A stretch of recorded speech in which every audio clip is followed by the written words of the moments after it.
Hi, I have another little sanding process for you to listen to if you're going to carry on with the woodworking process that you have. I'm creating some coasters for the coffee table that we're also making. So doing various ones. This is just a whole bunch of wood glued together and cut into pieces.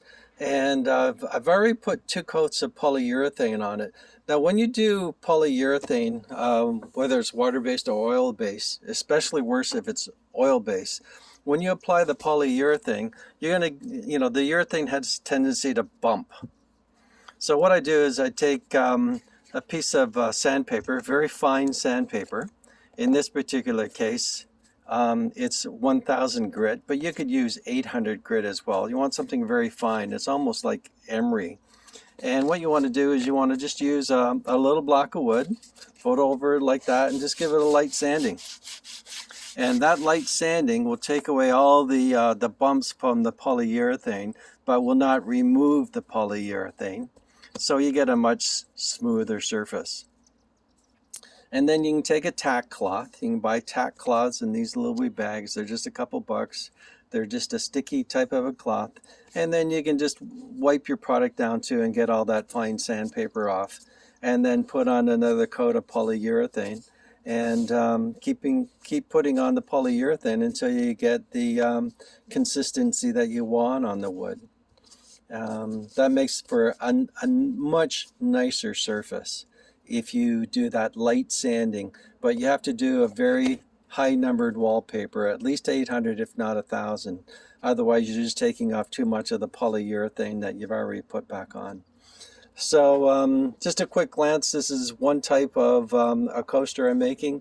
This is another type. I've sanded all. I got to do the tack cloth to them all. And then finally I'm also doing just much thinner, more exotic wood type of coasters, and they look I think they look pretty nice as well. So, but again, this wood here is very expensive. I mean, one piece of wood that long, 2 feet long, is $8. So these types of coasters are very expensive. This type of coaster is pretty expensive because I mixed some of this wood in with normal ash to get that type of an effect. And this is just ash or oak, I'm not sure what it was that I just glued together. I'm also working on other coasters that will present more of a flat surface like this. So that's a sanding tip for you for that. Also, like I said, you can also buy a lot of this sandpaper in many different grits, from rough to very fine. And what I did to organize mine, I just put them in this little pail because I had it.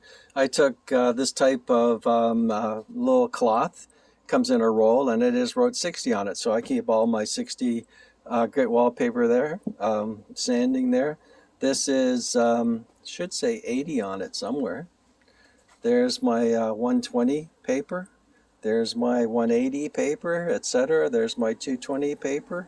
And all the way down, let's see, how far do I go? Oh, there's, get down to 1500 and 2000. So that's how I organize my, this is called hook and loop type sandpaper, and basically what it is it has sort of like a Velcro effect, and the sanding machine has the opposite side of the Velcro, and you just stick that to the sanding machine.